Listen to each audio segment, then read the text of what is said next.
ലോകം മുഴുവൻ സുഖം പകരാനായി സ്നേഹദീപമേ വിളി തുറക്കൂ. ബഹുമാനപ്പെട്ട അഭിലാഷ് പ്രൊഫസറിന്റെ ഫാദർ എന്ന പുസ്തകത്തിന് അമേരിക്കൻ മീഡിയ അസോസിയേഷന്റെ ബുക്ക് അവാർഡ് ലഭിച്ചത് നിങ്ങൾക്ക് എവർക്കും അറിയാവുന്ന കാര്യം. ഈ മാസമാണ് അത് ലഭിച്ചത്. കഥ, കവിത, ലേഖന വിഭാഗത്തിൽ 3ാമത്തെ പുരസ്കാരമാണ് അദ്ദേഹത്തിന് ലഭിച്ചത്.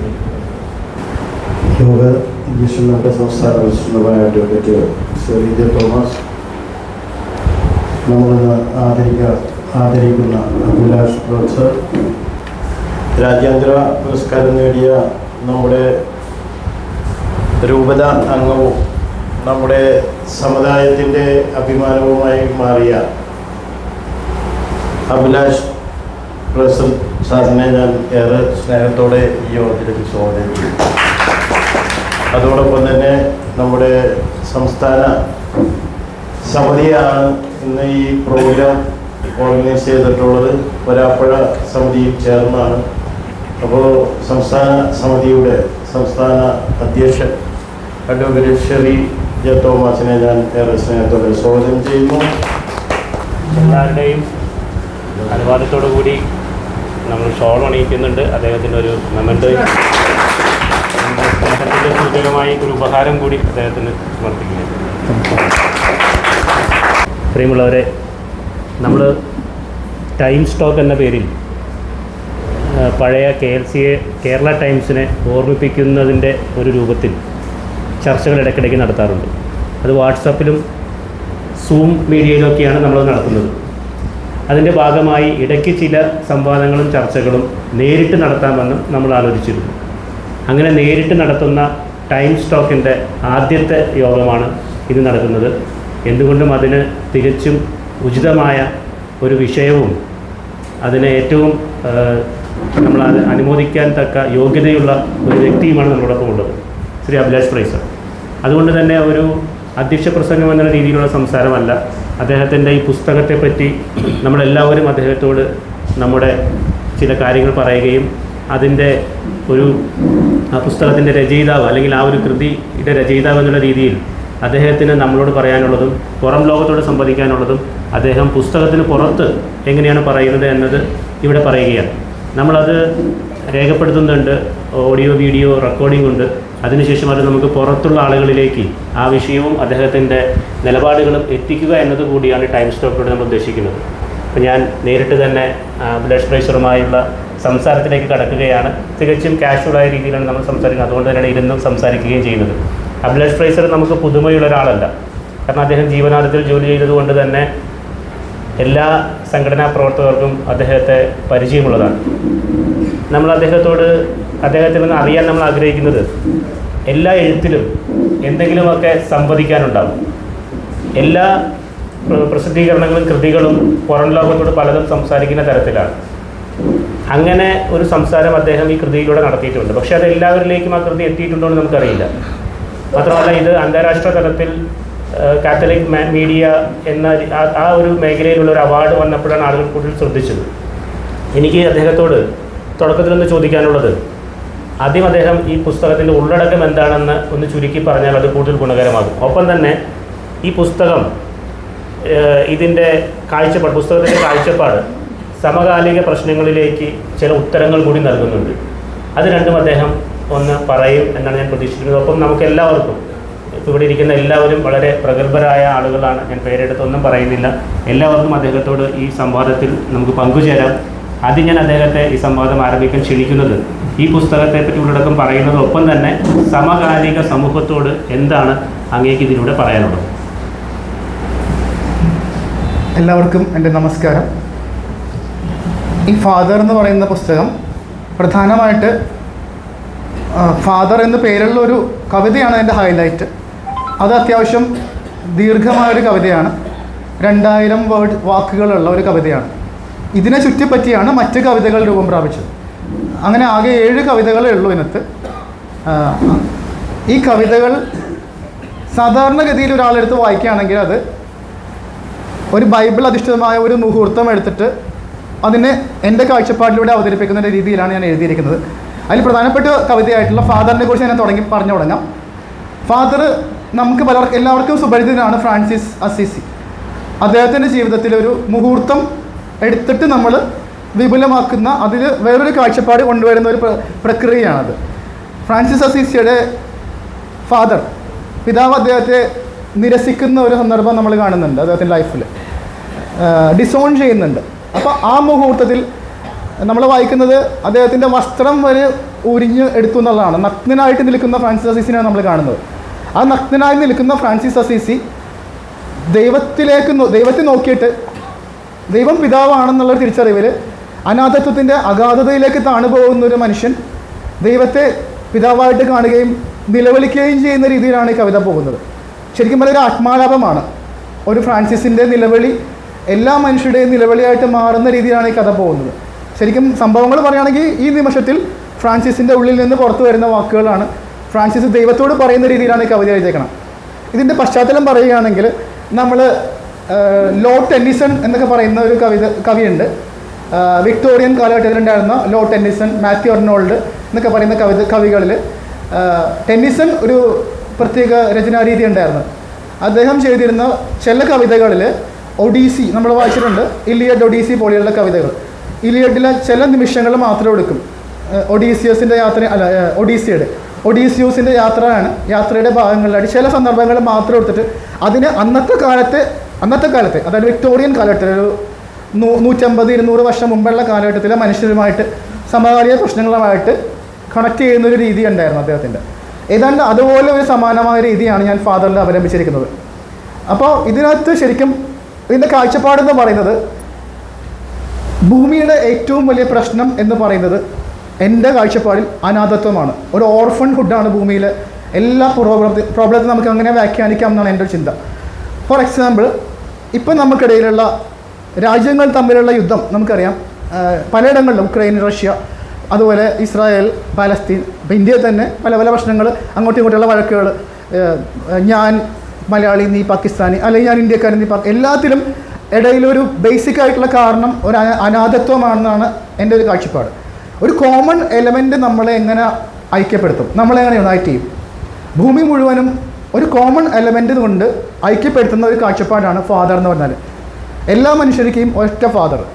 ആ ഫാദറിൻ്റെ കാഴ്ചപ്പാട് ഫ്രാൻസിസ് അസീസി കാണുന്ന രീതിയിലാണ് നമ്മൾ കൊണ്ടുവരുന്നത്. അപ്പോൾ അദ്ദേഹം കാണുമ്പോൾ അദ്ദേഹത്തിൻ്റെ മനസ്സിൽ വരുന്നത് മനുഷ്യൻ്റെ മാത്രമല്ല ഫാദർ എന്ന് പറയുന്നത്. ഫാദർ എന്ന് പറയുന്നത്, പിതാവ് എന്ന് പറയുന്നത് പ്രകൃതിയുടെയും കൂടി പിതാവായിട്ട് മാറുന്നു. അപ്പോൾ ആ ഈ ഫാദർ എന്ന് പറയുന്ന കോൺസെപ്റ്റിൽ നിന്ന് മനുഷ്യൻ വേർപെട്ട് പോകുമ്പോൾ മറ്റു മനുഷ്യൻ അന്യനായി പോകുന്നു, ഒരു അന്യതാവൽക്കരണം സംഭവിക്കുന്നുണ്ട്. നമ്മൾ ഇന്ന് കാണുന്ന മനുഷ്യൻ്റെ പ്രശ്നങ്ങൾ തന്നെയാണിത്. അതേ സമയത്ത് തന്നെ പ്രകൃതിയിൽ നിന്ന് മനുഷ്യൻ മാറിപ്പോകുന്നുണ്ട്. കാരണം പ്രകൃതിയും ഒരു വിധത്തിൽ മനുഷ്യൻ്റെ മാതാവോ സഹോദരിയോ ഒക്കെയാണ്. ഭൂമിയിലുള്ള വൃക്ഷജാലങ്ങൾ, നദികൾ, പൂക്കൾ, സൂര്യൻ, ചന്ദ്രൻ എല്ലാം നമ്മൾ നോക്കുകയാണെങ്കിൽ ഇവരോട് നിന്നുള്ള ആ ഒരു ബ്രദർഹുഡും സിസ്റ്റർഹുഡും വിട്ടുപോകുന്ന ഇടങ്ങളിൽ വെച്ചാണ് ഈ ഫാദർ നമ്മൾ അന്യനായി പോകുന്നത്. അതുകൊണ്ടാണ് നമ്മൾ പ്രകൃതിയെ ചൂഷണം ചെയ്യുന്നത്. അപ്പോൾ അസീസിയുടെ കഥ പറയുമ്പോൾ പോലും ഞാൻ എടുക്കുന്ന വാക്കുകൾ, അസീസിയെ പറ്റി നമ്മൾ പറയുന്ന ചില സന്ദർഭങ്ങളുണ്ട്. ഫ്രാൻസിസിനോട് പറയുന്നുണ്ട്. ഫ്രാൻസിസിൻ്റെ അപ്പൻ പുള്ളിയോട് പറഞ്ഞു ആ വാതിലടക്കാൻ പറയുന്നുണ്ട്. വാതിലടക്കാൻ പറയുമ്പോൾ മഴ വന്ന് വാതിൽക്കൽ മുട്ടിയിട്ട് നിലവിളിയോടുകൂടി തിരിച്ചു പോകുന്നുണ്ട്. ആ നിലവിളിയാണ് മഴയായിട്ട് പെയ്യുന്നത് എന്നുള്ള രീതിയിലാണ് അതിലെ കവിതകളുടെ ചില വരികൾ വരുന്നത്. അതുപോലെ കാറ്റ് വന്നിട്ട് മുട്ടി വിളിച്ചിട്ട് തുറക്കാത്ത വാതിലിൻ്റെ മുമ്പിൽ സങ്കടത്തോടെ നിന്നിട്ട് തിരിച്ചു പോകുന്നുണ്ട്. അപ്പോൾ അങ്ങനെയുള്ള പ്രകൃതിയിലെ ബിംബങ്ങളാണ് ഞാൻ എടുത്തു വെച്ചേക്കുന്നത്.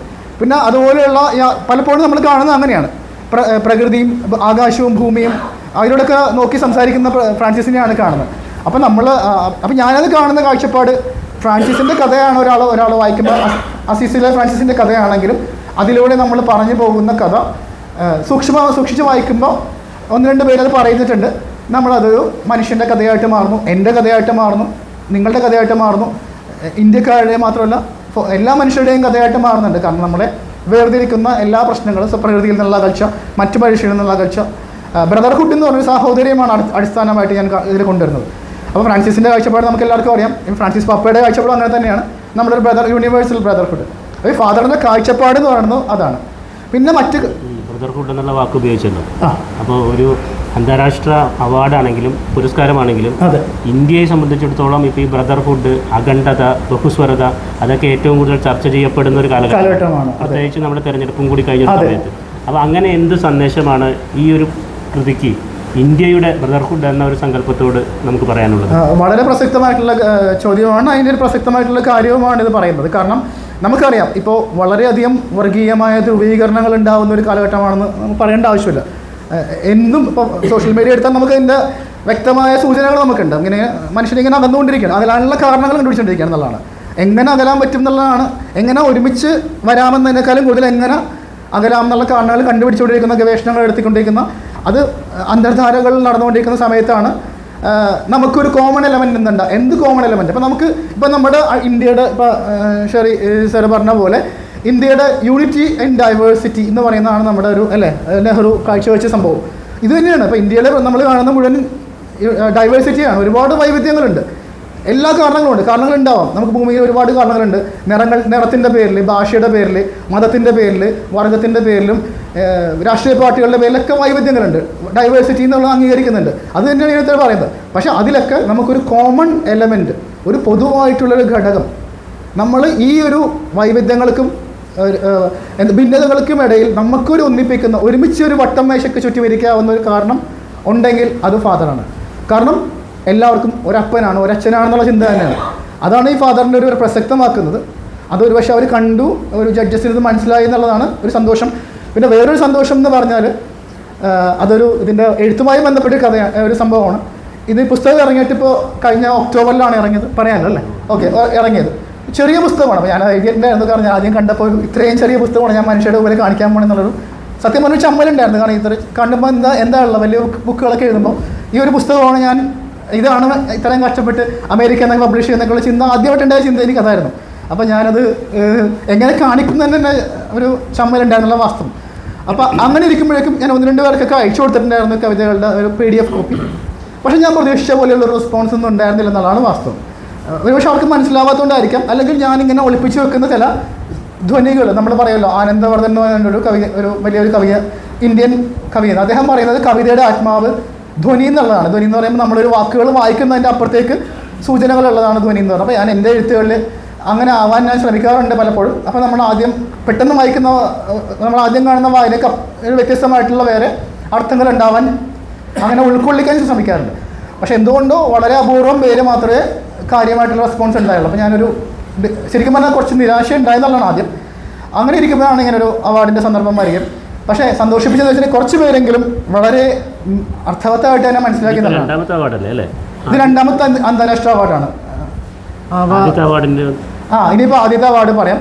അതിൻ്റെ സാഹചര്യം എന്ന് പറയുന്നത് ഒരു ഐക്യരാഷ്ട്ര സഭയുടെ സിവിൽ സൊസൈറ്റീസിൻ്റെ ഭാഗമായിട്ട് റൈറ്റേഴ്സ് ക്യാപിറ്റൽ ഇൻ്റർനാഷണൽ ഫൗണ്ടേഷൻ എന്ന് പറഞ്ഞൊരു സംഘടനയുണ്ട്. അപ്പോൾ അതിൻ്റെ പ്രസിഡൻ്റായിട്ട് എനിക്ക് കുറച്ച് വർഷങ്ങളായിട്ട് പരിചയമുണ്ട്. അദ്ദേഹം ഒരു മലയാള ബന്ധമുള്ളൊരു മനുഷ്യനാണ്, പ്രീത് പത്മനാഭൻ നമ്പ്യാർ എന്ന് പറഞ്ഞു. അദ്ദേഹത്തിൻ്റെ സ്വപ്നമായിരുന്നു അത്. പക്ഷേ പിന്നീട് എൻ്റെ കവിതകൾ വായിച്ച് അദ്ദേഹത്തിന് ഇഷ്ടപ്പെടുകയും, അദ്ദേഹം ഒരു കേംബ്രിഡ്ജ് സ്കോളറാണ്. പക്ഷേ ഇപ്പോൾ ഹൈദരാബാദിലും ബാംഗ്ലൂരിലൊക്കെ ആയിട്ട് ജീവിക്കുന്ന ഒരാളാണ്. അപ്പോൾ അദ്ദേഹം ഗ്രീക്കുകാരും ഇറ്റലി അങ്ങനെയുള്ള ആളുകളൊക്കെ ചേർന്നാണ് ഈ സംഘടന രൂപം കൊടുത്തത്. പക്ഷേ എൻ്റെ ആസ്ഥാനം ഗ്രീസിലാണ്. അപ്പോൾ അങ്ങനെ വന്നപ്പോൾ ഇതിൻ്റെ ഒരു ഫെസ്റ്റിവൽ വരികയുണ്ടായി. ഫെസ്റ്റിവൽ കഴിഞ്ഞ വർഷം സ്റ്റാർട്ട് ചെയ്തപ്പോൾ ഞാൻ ഓർത്തു അങ്ങനെ ഒരു കാര്യം ചെയ്യാം, ഫാദർ ഇറങ്ങിയേക്കാനാണ്, അങ്ങനെ ഉണ്ടെങ്കിൽ ഇതൊന്ന് സമർപ്പിക്കാം. അങ്ങനെ എൻ്റെ മത്സരത്തിലേക്ക് ഞാൻ ഫാദർ കൊടുക്കുകയും അതിൻ്റെ ജനുവരി 1 തൊട്ട് ഫെബ്രുവരി 15 വരെ നടന്ന 50 ദിവസമായിട്ട് നടന്ന ഈ അന്താരാഷ്ട്ര ഫെസ്റ്റിവലിൽ ഞാൻ എൻ്റെ കവിതകൾ അവതരിപ്പിച്ചു, ഫാദറിന് സമർപ്പിച്ചു. കഥാർത്തിക് ഫയർ എന്ന് പറഞ്ഞൊരു കവിതയാണ് ഞാൻ ഔദ്യോഗികമായിട്ട് അവതരിപ്പിച്ചത്. അതിൻ്റെ കൂടെ ഫാദർ ഉണ്ടായിരുന്നു. അപ്പോൾ ഫയറിനായിരുന്നു അവരുടെ തീ അഗ്നി എന്നായിരുന്നു ഈ വർഷത്തെ തീം. അപ്പോൾ ഒരുപാട് രാജ്യങ്ങളിൽ നിന്ന്, അതായത് 90 രാജ്യങ്ങളിൽ നിന്നുള്ള എഴുത്തുകാരുണ്ടായിരുന്നുള്ളതാണ്. അപ്പോൾ അതിൽ എൻ്റെ കവിത ഞാൻ അവതരിപ്പിച്ചു, ഫാദറിനെ അവതരിപ്പിച്ചു. അപ്പോൾ അവസാനം അവാർഡ് ഈസ്റ്റർ ദിനത്തിലാണ് പ്രഖ്യാപിച്ചത്. എനിക്ക് അവാർഡ് ഉണ്ടായിരുന്നു. അതാണ് ആദ്യത്തെ അവാർഡ്, ഇൻ്റർനാഷണൽ അവാർഡ്. അതിൻ്റെ കൂടെ അവർ എന്നെ റൈറ്റേഴ്സ് ക്യാപിറ്റൽ ഇൻ്റർനാഷണൽ ഫൗണ്ടേഷൻ്റെ എക്സിക്യൂട്ടീവ് മെമ്പറായിട്ട് തിരഞ്ഞെടുത്തു. അപ്പോൾ അതൊരു സന്തോഷമുള്ള കാര്യം. അത് ആദ്യത്തെ അവാർഡ്. 2ാമത് ഇത് ഞാൻ കഴിഞ്ഞ വർഷം എടുത്താണ്. എനിക്കൊരു വേറൊരു ഫാദറിൻ്റെ നന്ദി പറഞ്ഞ പോൾ എന്ന് പറഞ്ഞൊരു സുഹൃത്തുണ്ട്. കാരണം വെച്ചാൽ ഇതിൻ്റെ ഒരു പ്രത്യേകത വെച്ചാൽ ഈ കാത്തലിക് മീഡിയ ഫൗണ്ടേഷൻ്റെ അവാർഡ്, ബുക്ക് അവാർഡ് നമുക്ക് ഇന്ത്യൻ ബുക്കുകൾക്ക് കിട്ടില്ല. ഇന്ത്യയിൽ പബ്ലിഷ് ചെയ്ത ബുക്കിന് അവർ കൊടുക്കില്ല. ഇത് അമേരിക്കയിലും കാനഡയിലും പബ്ലിഷ് ചെയ്ത പുസ്തകങ്ങൾക്ക് മാത്രമാണ് ഈ അവാർഡ് ഉള്ളത്. അപ്പോൾ എനിക്ക് ഇവിടെ നിന്ന് ഇതൊക്കെ വാങ്ങിച്ച് അയക്കാനുള്ള ബുദ്ധിമുട്ടുണ്ടല്ലോ നമുക്ക്. അപ്പോൾ അതുകൊണ്ട് എൻ്റെ ഒരു ഫ്രണ്ടിനോട് പറഞ്ഞു, അദ്ദേഹം ഫ്ലോറിഡയിൽ പ്രീസ്റ്റാണ്. അപ്പോൾ അദ്ദേഹമാണ് എനിക്ക് വേണ്ടി ഈ പുസ്തകം വാങ്ങിക്കുകയും അതിന് അത്യാവശ്യം നല്ലൊരു എൻട്രി ഫീ ഉണ്ട്, അതുവരെ അദ്ദേഹം കൊടുത്തിട്ടുണ്ടായിരുന്നു, പോൾ കല്ലൂർ. അപ്പോൾ അദ്ദേഹമാണ് ശരിക്കും പറഞ്ഞാൽ ഈ ഒരു അവാർഡിന് ഒരു നന്ദി പറയേണ്ട ഒരാൾ. അങ്ങനെ ഈ പുസ്തകത്തിൻ്റെ അവാർഡ് ഫലം പ്രഖ്യാപിച്ചത് കഴിഞ്ഞ 21-ാം തീയതിയാണ്. അതിരാവിലെ തന്നെ ഞാൻ എടുത്ത് നോക്കി, ആകാംക്ഷയുണ്ട്, നോക്കിയപ്പോൾ സംഭവത്തിൽ അവാർഡുണ്ട്. പക്ഷേ രസം എന്ന് വെച്ചാൽ അമേരിക്കയിൽ നിന്ന് പബ്ലിഷ് ചെയ്തുകൊണ്ട് അമേരിക്കൻ അവാർഡ് ആയതുകൊണ്ടായിരിക്കാം വേറെ ഒരു പേരും ഒരുപാട് പേരുകളെ നോക്കിയായിരുന്നു. ഈ ബുക്ക് അവാർഡിൽ ഇന്ത്യയിൽ നിന്ന് വേറൊരു പേരില്ല, എൻ്റെ പേര് മാത്രമേ ഉള്ളൂ. അപ്പോൾ അതാണ് ഇതിൻ്റെ ഒരു കഥ.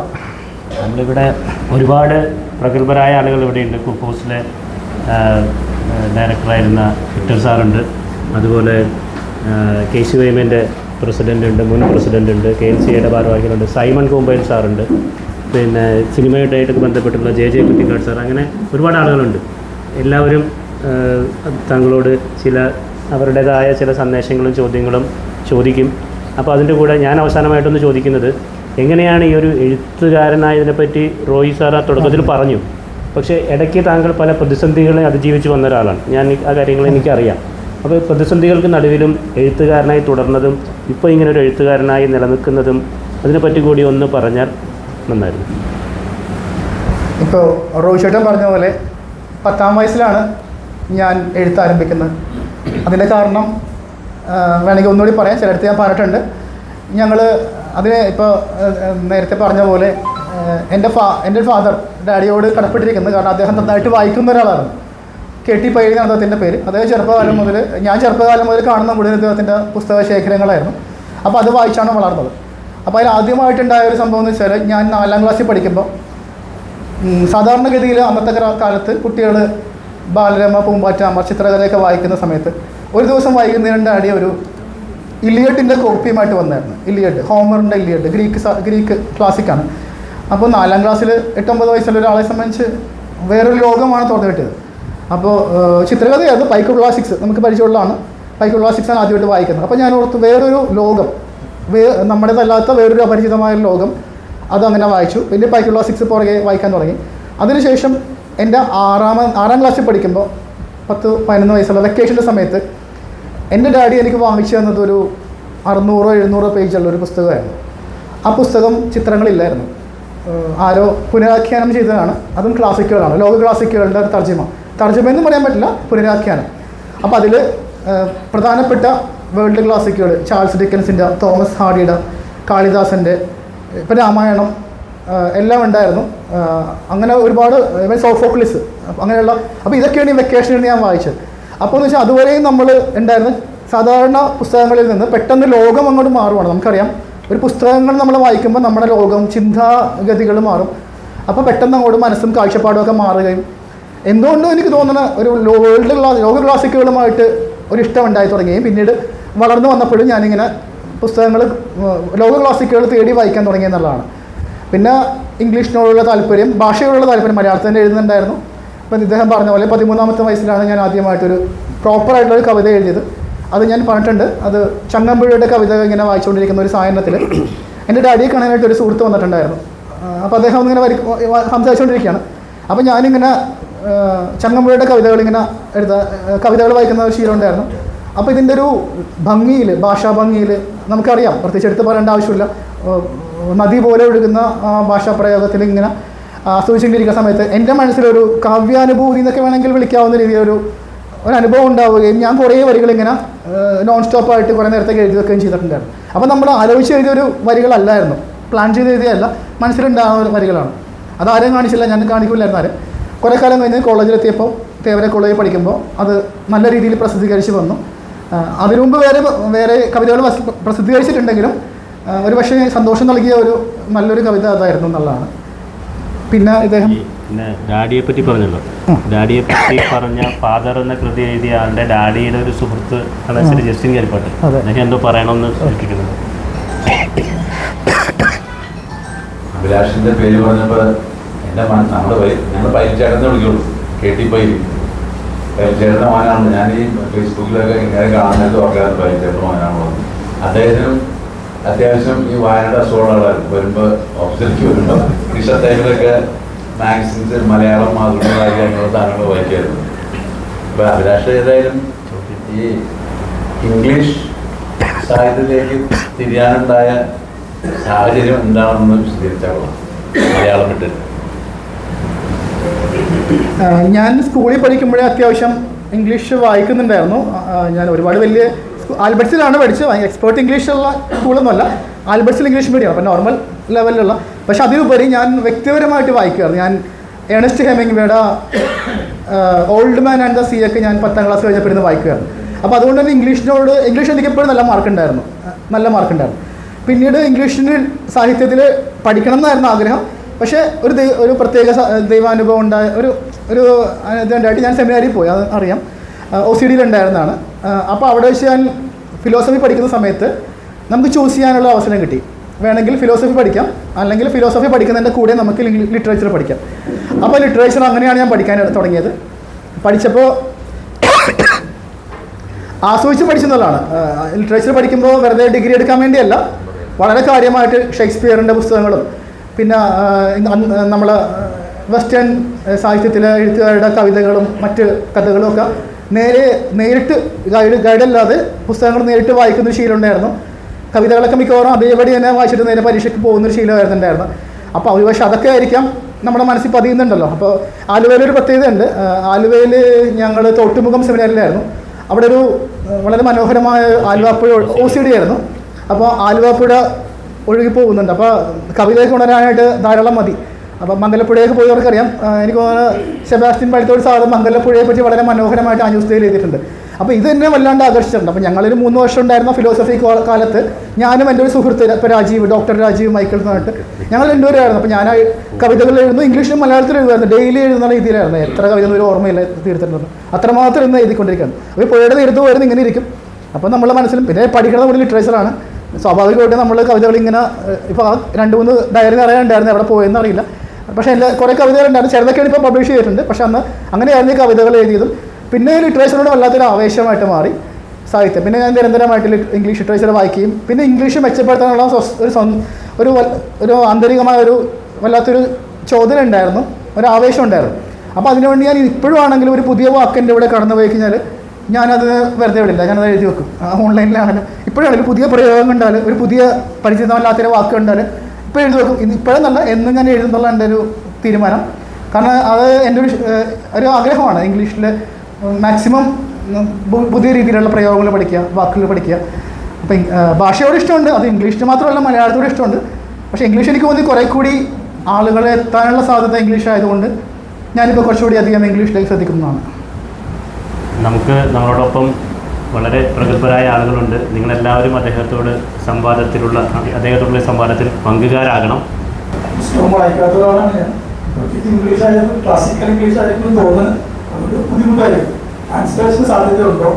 പിന്നെ ട്രാൻസ്ലേഷൻ സാധ്യതയുണ്ടോ?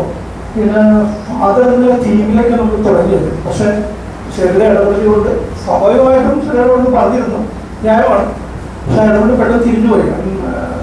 ഫ്രാൻസിസ് അസിസിയുടെ ഫാദർ എന്ന് പറയുന്ന കൺസെപ്റ്റ് ഭയങ്കര ഹൈയാണ്. ബിക്കോസ് ഫ്രാൻസിസ് അസിസിയുടെ ഫാദറാണ് അദ്ദേഹത്തിനെ ഫ്രാൻസിസ് അസിസി ആക്കിയത്. കളി പുറത്താക്കിയാണ് 10 വർഷത്തെ വ്യവഹാരമായിരുന്നു. ഭയങ്കര പണക്കാരൻ ലോകത്തില് ആ ഒരു ടീമിൽ നമ്മൾ വായിക്കും. ആ ടീമുകളും കൂടെ അറിഞ്ഞപ്പെടാവുന്നുണ്ടായിരുന്നു എന്നത്. പിന്നെ അനാഥത്വം എന്ന് പറയുന്ന അതിൽ മനുഷ്യനെ ഭിന്നിപ്പിക്കുന്ന ഘടകങ്ങളിൽ അനാഥത്വം പ്രത്യേകിച്ച് പറയുന്നു. പക്ഷെ അനാഥത്വമൊപ്പം തന്നെ മനുഷ്യന്റെ ആർത്തിയും പിന്നെ അഹങ്കാരവും ഒരു ഘടകമല്ലേ എന്ന് ഞാൻ സംശയിക്കുന്നുണ്ട്. പിന്നെ സമകാലികത ഒരു ഷേക്സ്പിയർ ഉൾപ്പെടെ ഉപയോഗിച്ചിട്ടുള്ള സംഗതിയാണ്. അതിനകത്ത് ഉൾപ്പെടുത്തതിൽ വളരെ അഭിമാനം തോന്നുന്നു. തീർച്ചയായിട്ടും അഭിനന്ദനങ്ങൾ. എല്ലാവർക്കും പരിചയപ്പെടുന്നതിൽ സന്തോഷം. ഓക്കെ. എൻ്റെ പേര് സൈമൺ. ഇവിടെ യൂണിറ്റി ഇൻ ഡൈവേഴ്സിറ്റി എന്ന് പറയുന്നത് അതിനെക്കുറിച്ച് ഒരു പേഴ്സണൽ ഒബ്സർവേഷനാണ്. യൂണിറ്റി ഇൻ ഡൈവേഴ്സിറ്റി എന്ന് പറയുന്ന പ്രത്യേകത ഇന്ത്യയിൽ മാത്രമുള്ളതല്ല, എല്ലാ ആൾക്കാരുണ്ടായിരുന്നു. അമേരിക്കയിലുണ്ട്. പല രാജ്യങ്ങളിൽ നിന്നുള്ള ഇമിഗ്രൻസ് ആണ് ജീവിക്കുന്നത്. പല ഭാഷക്കാർ, പല സംസ്കാരത്തിലുള്ള ആൾക്കാർ, പല സാമ്പത്തിക നിലയിലുള്ള ആൾക്കാർ, അങ്ങനെയുള്ള ആൾക്കാരൊക്കെ അവിടെ ഉള്ളൂ. അവിടെ ഒരുപാട് ഡൈവേഴ്സിറ്റി. അപ്പോൾ ഈ requirement of unity in diversity not only a requirement here in India but even here. ഇല്ല, ഇപ്പം പലരും ഒറിജിനൽ ഇപ്പം ആമസോണിൽ കിട്ടും. Amazon.in ഇന്ത്യയിൽ അവൈലബിൾ ആണ്. .com ലോകം മുഴുവൻ അവൈലബിൾ ആണ്. അപ്പോൾ മറ്റ് പല സ്ഥലത്തും ഉണ്ട്, പക്ഷേ എനിക്കൊന്ന് ഇന്ത്യയിൽ അവൈലബിൾ ആയത് Amazon.in-ലാണ്. ഏതാണ്ട് എനിക്കൊന്ന് ഇവർ അമേരിക്കൻ വിലയാണ് ഇടുന്നവർ. അപ്പോൾ ഈ കുഞ്ഞു പുസ്തകമാണെങ്കിലും 500-600 രൂപയോളം വരും.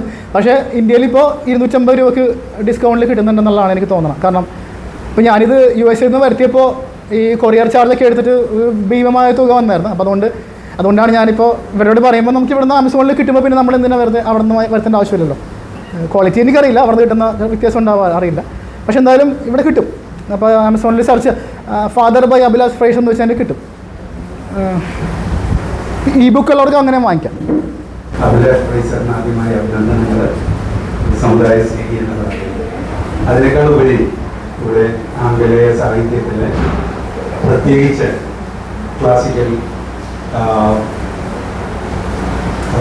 നമ്മളുടെ ലിറ്ററേച്ചറിൽ കൂടുതൽ ആയി ഇന്ത്യയിൽ നിന്ന് പുറത്തേക്ക് പോയി പുറത്തു നിന്ന് ഇന്ത്യയിലേക്ക് പ്രശസ്തി വാങ്ങിക്കൊണ്ടുവന്നത് വളരെ ശ്ലാഘനീയമാണ്. അപ്പോൾ എനിക്കുള്ളൊരു നിർദ്ദേശം എന്ന് പറയുന്നത്, നിങ്ങൾ എന്തായാലും വളരെ നമുക്ക് നിഷ് ഏരിയ എന്ന് പറയുന്ന ഒരു ഏരിയയിലാണ് സാഹിത്യ മേഖലയിൽ പ്രവർത്തിക്കുന്നത്. അത് പ്രത്യേകിച്ച് നമ്മുടെ നാട്ടിലും സമുദായ സ്നേഹികൾക്കും അതുപോലെ ഭാരതത്തിലെ മറ്റുള്ളവർക്കും ഉപകാരപ്പെടുന്ന വിധത്തിൽ ആംഗലേയ സാഹിത്യം സാധാരണക്കാരിലേക്ക് എത്തിക്കുവാനായിട്ട് എന്താണ് ചെയ്യാൻ സാധിക്കും? ഇപ്പോൾ ഫാദർ എന്ന് പറയുന്ന ടീം പ്രപഞ്ച സൃഷ്ടാവിൽ നിന്ന് ആരംഭിച്ച് അവരവരുടെ പിതാക്കളിലേക്ക് എത്തുന്ന ആ ഒരു പ്രോസസ്സിലാണ് ഉൾക്കൊണ്ടതെന്ന് ഞാൻ മനസ്സിലാക്കുന്നു. ഞാൻ ഈ പുസ്തകം വായിച്ചിട്ടില്ല, ഇവിടെ നിന്ന് കേട്ടറിവുവെച്ച് മാത്രമാണ് സംസാരിക്കുന്നത്. ആ ഒരു നിർദ്ദേശം മാത്രമാണ് പറയാനായിട്ടുള്ളത്. കാരണം ഇന്ന് വാട്സാപ്പിൽ പലർക്കും സർക്കുലേറ്റ് ചെയ്യുന്ന ശശി തരൂരിന്റെ ടി എന്ന് പറയുന്ന ലെറ്റർ മാത്രം ഉപയോഗിച്ചുകൊണ്ട് അക്ഷരമാലയിൽ ടി എന്ന ഇംഗ്ലീഷ് അക്ഷരം മാത്രം ഉപയോഗിച്ചുകൊണ്ടുള്ള ഒരു പാരഗ്രാഫ് വരുന്ന വിശദീകരണമുണ്ട്. അദ്ദേഹം പ്രശസ്തിയുടെ കൊടുമുടിയിലേക്ക് കയറുമ്പോൾ നമുക്ക് അന്താരാഷ്ട്ര തലത്തിൽ പ്രശസ്തി ആർജിച്ച അഭിലാഷ് ഫ്രൈസറിനെ പോലുള്ള ആളുകൾക്ക് നാട്ടിൽ കൂടുതൽ പ്രശസ്തി എത്തിക്കുന്നതിന് KFCAയുടെ ഇത്തരത്തിലുള്ള പ്രവർത്തനങ്ങൾ വളരെ ശ്ലാഘനീയമാണ്. അനുമോദനം. സാർ, ഇപ്പോൾ ഈ ഇതുപോലുള്ള സാഹിത്യങ്ങളൊക്കെ വായിച്ചു പോകുന്നത് ക്ലാസിക്സ് ഒക്കെ വായിച്ചു, അത് താങ്കളുടെ എഴുത്തിനെ സ്വാധീനിച്ചിട്ടുണ്ടോ? ഭാഷയെ സ്വാധീനിച്ചിട്ടുണ്ടോ? അല്ലെങ്കിൽ താങ്കളുടെ അർത്ഥതലങ്ങളെ പുതിയ സന്ദർഭങ്ങളൊക്കെ സങ്കല്പിക്കാനോ അതോടൊപ്പം തന്നെ ആശയങ്ങളൊക്കെ വിസ്തൃതമാക്കാനൊക്കെ ഇത് ഉപയോഗിച്ചിട്ടുണ്ടോ? ഇംഗ്ലീഷ് ക്ലാസിക്സും അതുപോലെ സാഹിത്യങ്ങളൊക്കെ വായിച്ചിട്ടുണ്ടോ? 2-3 പേരുടെ ചോദ്യങ്ങൾക്കും കൂടി മറുപടി പറയാം. അപ്പോൾ ട്രാൻസ്ലേഷൻ്റെ കാര്യം ചോദിച്ചിട്ടുണ്ടായിരുന്നു. അപ്പോൾ കുറച്ച് 2-3 പേരെ ഇപ്പോൾ ചോദിക്കണം ഫാദർ മലയാളത്തിലേക്കുള്ള ട്രാൻസ്ലേഷൻ്റെ സാധ്യത. അപ്പോൾ ആദ്യം ഞാൻ വേണ്ടെന്ന് വെച്ചിരിക്കുകയായിരുന്നു. പിന്നെ ഇപ്പോൾ പലരും ചോദിക്കുന്നതുകൊണ്ട് അറ്റ്ലീസ്റ്റ് അവർക്ക് വേണ്ടിയെങ്കിലും ചെയ്യാമെന്ന് വിചാരിക്കണം. ചില ഭാഷകളിലെ പ്രത്യേകതകളുണ്ട്. ചില നേരത്ത് നമുക്ക് വളരെ ഫോഴ്സ്ഫുള്ളായിട്ട് സംസാരിക്കണം എന്നുള്ള, അപ്പോൾ ചിലപ്പോൾ ഇംഗ്ലീഷ് ആയിരിക്കും അതിൻ്റെ ഒരു പവർ കിട്ടുന്നത്. ചില സമയത്ത് മലയാളമായിരിക്കും. ചില തീം എടുക്കും. അതുകൊണ്ടാണ് ഞാൻ പൊതുവേ ഇത്രയും ദിവസം നാളെ ചോദിച്ചിട്ട് ഞാൻ മടി ചെയ്യുന്നത്. എനിക്ക് പറ്റാത്തതുകൊണ്ടല്ല, ഞാൻ ഓർത്ത് ചില ഷാർപ്പായിട്ടുള്ള ചില വാക്കുകളൊക്കെ അറിയാമായിരിക്കും. അപ്പോൾ അതൊക്കെ നമ്മൾ ഇംഗ്ലീഷിൽ പറയുന്ന ആ പവർ ചിലപ്പോൾ ഒരു മലയാളത്തിൽ കിട്ടില്ലായിരിക്കും. ചിലപ്പോൾ ധ്വനികൾ ഉണ്ടാവില്ല. പക്ഷെ എന്നാലും ഞാനിപ്പോൾ എനിക്ക് തോന്നുന്നത് പലരും ചോദിക്കുന്നതുകൊണ്ട് ഞാനത് ചെയ്യാമെന്ന് തീരുമാനിച്ചിട്ടുണ്ട്. കിട്ടിയിട്ടില്ല, അതാണ് ചെയ്തിട്ടുണ്ട്. പക്ഷേ എനിക്ക് തോന്നുന്നത് ഒരു പക്ഷേ അറ്റ്ലീസ്റ്റ് നമ്മൾ ചോദിക്കുന്നവർക്ക് സന്തോഷത്തിന് വേണ്ടി ഞാൻ ചെയ്യാൻ ആഗ്രഹിക്കുന്നുണ്ട്. രണ്ടാമത്തെ ഒരു കാര്യം ചോദിക്കുന്നത്, നമ്മുടെ നേരത്തെ സാറ് ചോദിച്ച പോലെ തന്നെ ഞാനത് ഇന്ത്യയുടെ ഒരു ചോദ്യം ചോദിച്ചപ്പോഴാണ് ഞാൻ മറുപടി അറിഞ്ഞത്. ഡൈവേഴ്സിറ്റി ഇന്ത്യയിൽ, യൂണിറ്റി ഡൈവേഴ്സിറ്റി ഇന്ത്യയിൽ മാത്രമല്ല, പക്ഷേ സെറി സാറ് ചോദിച്ചത് ഇന്ത്യയിലത്തെ കോൺടെസ്റ്റിൽ എങ്ങനെ ആപ്ലിക്കബിൾ ആണ് ചോദിച്ചപ്പോഴാണ് ഇന്ത്യയുടെ കാര്യം വന്നത്. പക്ഷേ അങ്ങനെയല്ല, ഇത് ലോകത്തിൽ എവിടെയും ആപ്ലിക്കബിൾ ആണ്. പിന്നെ ഞാൻ നേരത്തെ പറഞ്ഞ പോലെ ഇത് ഓരോരുത്തർക്കും പല രീതിയിലാണ് ഈ ഫാദർ അനുഭവിക്കുന്നത്. ഇപ്പോൾ ഷിബോച്ചിനുണ്ട്, അട്ടിപ്പറ്റി സ്കൂളിൻ്റെ ഡയറക്ടർ. അദ്ദേഹത്തിന് എന്നോട് പറഞ്ഞത് ഒരുപക്ഷെ ഏറ്റവും നന്നായിട്ട് ആസ്വദിച്ച ഒരാൾ അദ്ദേഹമാണ്. അദ്ദേഹം ഉണ്ടായിരുന്നെങ്കിൽ അദ്ദേഹം പറയുമായിരുന്നു. അദ്ദേഹം പറഞ്ഞതിൻ്റെ അദ്ദേഹത്തിൻ്റെ മനസ്സ് തന്നെ അങ്ങോട്ട് ചേഞ്ചിങ് എക്സ്പീരിയൻസ് ആയിരുന്നു പറഞ്ഞു. അത് സന്തോഷം തോന്നി. രണ്ടാമത്തെ ഒരാൾ വേൾഡ് പോയട്രി ഡേയുടെ സ്ഥാപകനാണ്. അതായത് ലോക കവിതാ ദിനത്തിൻ്റെ സ്ഥാപകനാണ്. ഐക്യരാഷ്ട്രസഭയിൽ നമുക്കറിയാം ലോക കവിതാ ദിനം പ്രഖ്യാപിച്ചിട്ടുണ്ട്. അപ്പോൾ ഞാൻ ഇദ്ദേഹമായിട്ട് കുറച്ച് സോഷ്യൽ മീഡിയ വഴിയുള്ള ബന്ധങ്ങളുണ്ട്. അദ്ദേഹത്തിൻ്റെ പേര് താരിഖ് ഗുണർസേൽ എന്നാണ്. ടർക്കിഷ് കവിയാണ്, വലിയ ഒരു ആക്ടറാണ്, തിയേറ്റർ ആർട്ടിസ്റ്റും എല്ലാമാണ്. അപ്പോൾ അദ്ദേഹമായിട്ട് ഞാനിങ്ങനെ ഒരു സംഭാഷണം, അദ്ദേഹം ഒരു ഇൻ്റർവ്യൂ ഒക്കെ ചെയ്യാൻ ചോദിച്ചിട്ടുണ്ടായിരുന്നു. പിന്നീട് അതങ്ങനെ ഞാൻ വേറെ തിരക്കിൽ പോയിട്ട് നീണ്ടുകൊണ്ട് അങ്ങനെ പോയി. അപ്പോൾ അദ്ദേഹത്തിന് ഞാൻ ഈ ഫാദർ അയച്ചു കൊടുത്തു. ഫാദർ മാത്രം, ബാക്കി കവിതകളൊന്നുമില്ല. അപ്പോൾ ഒറ്റ ദിവസത്തിനുള്ളിൽ പുള്ളി മറുപടി പറഞ്ഞു. പുള്ളി പറഞ്ഞു പുള്ളി പറഞ്ഞ മെയിൽ ഇപ്പോഴും കിടക്കുന്നുണ്ട്. അദ്ദേഹം പറഞ്ഞത് അത് വല്ലാത്ത പവർഫുൾ ആയിട്ടാണ്. ഇദ്ദേഹത്തിനെ പ്രത്യേകിച്ച് ഇദ്ദേഹമാണ് തുർക്കി ഭാഷയിലേക്ക് ഷേക്സ്പിയറുടെ ഹാംലെറ്റ് തർജ്ജമ ചെയ്ത ആൾ. ഇപ്പോൾ ഹാംലെറ്റിൻ്റെ പ്രത്യേകത വെച്ചാൽ ഹാംലെറ്റാണ് ഷേക്സ്പിയറിൻ്റെ ഏറ്റവും പ്രശസ്തമായ ആത്മകഥമുള്ളത്. ഷേക്സ്പിയറിൻ്റെ ഒരു സോളിലോക്കി എന്ന് നമ്മൾ ഇംഗ്ലീഷിൽ പറയും. അതിൻ്റെ ആത്മകഥം ഉള്ളത് ഷേക്സ്പിയർ ഈ ഹാംലെറ്റിലാണ്. ഇദ്ദേഹമാണ് ടർക്കി ഭാഷയിലെ ഔദ്യോഗികമായിട്ടുള്ള ഈ ഷേക്സ്പിയറിൻ്റെ ഹാംലെറ്റിൻ്റെ പരിഭാഷകൻ. അദ്ദേഹത്തിന് ഇത് കണ്ടപ്പോൾ ഷേക്സ്പിയറിനുമായിട്ട് ഹാംലെറ്റുമായിട്ട് കണക്ഷൻ തോന്നിയെന്ന രീതിയിലാണ് സംസാരിച്ചത്. അപ്പോൾ അദ്ദേഹം പറഞ്ഞു വേറൊന്നുമല്ല, ഇത് ഡ്രാമ പോലെയാണല്ലോ, ഒരു മനുഷ്യൻ്റെ ഉള്ളിൽ നിന്ന് വരുന്ന ഒരു ആത്മകഥം പോലെയാണിത് ഈ കവിത. അദ്ദേഹം ഇദ്ദേഹത്തിൻ്റെ അപ്പൻ ചെറുപ്പത്തിൽ ഉപേക്ഷിച്ച് പോയതാണ്. അമ്മ കഷ്ടപ്പെട്ട് വളർത്തിയാണ്. അദ്ദേഹം എന്നോട് പറഞ്ഞത് മെയിലിൽ കിടക്കുന്നുണ്ട്, അദ്ദേഹത്തിന് പേഴ്സണൽ ഹീലിംഗ് എക്സ്പീരിയൻസ് ആയെന്നുള്ളതാണ്. അത് എന്നെ സംബന്ധിച്ച് ഏറ്റവും വലിയ അവാർഡാണ്. എനിക്കൊന്ന് ഇതിനേക്കാളും വലിയൊരു അവാർഡായിട്ട് എനിക്കൊന്ന്. കാരണം ഒരു വലിയൊരു കവി, ടർക്കിയിലെ ഒരു വലിയ ആക്ടറാണ്.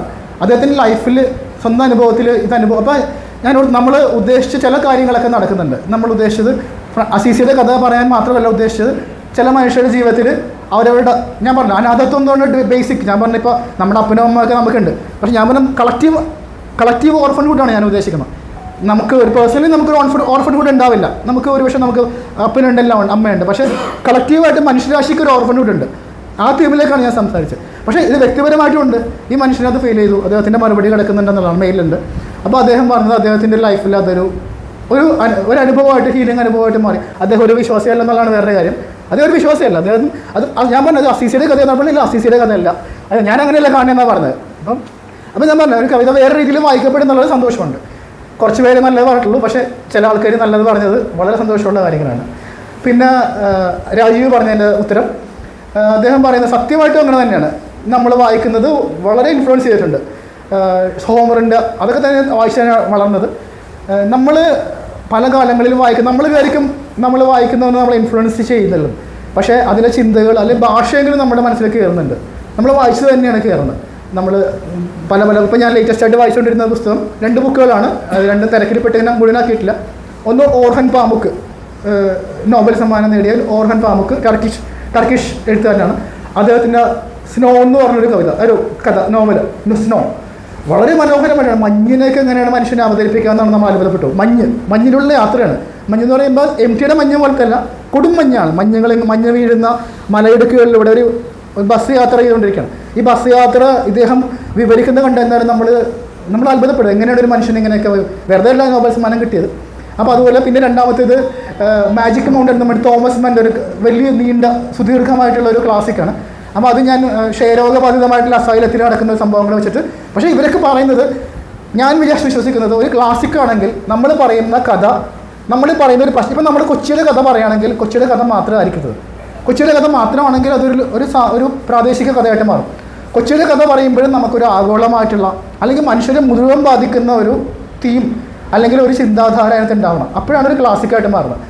അതുപോലെ അല്ല എല്ലാത്തിനും നമ്മൾ ഉദ്ദേശിക്കുന്നത്. അപ്പോൾ അതിൻ്റെ കാലാതിവർത്തിയാവുന്നത്. ഇപ്പോൾ നമ്മൾ ടൈമിലേക്ക് വേണ്ടി നമ്മൾ സമയത്തേക്ക് വേണ്ടി സംഭവം എഴുതി, അത് കുറച്ച് കഴിയുമ്പോൾ അതിൻ്റെ പ്രസക്തി നഷ്ടപ്പെടും. പക്ഷേ നമുക്ക് എഴുതിന് ശ്രമിക്കേണ്ടതും ഞാൻ വിശ്വസിക്കുന്നതും ഞാൻ ശ്രമിക്കുന്നതും അങ്ങനെ തന്നെയാണ്. എന്തെങ്കിലും നമ്മൾ കടന്നു പോയാലും വേറെ ആരെങ്കിലും അത് വേറെ രീതിയിൽ വായിക്കണം എന്നുള്ളതാണ് ഞാൻ ആഗ്രഹിക്കുന്നത്. അങ്ങനെയാണ് ക്ലാസിക്കുകൾ എഴുതുന്നത്.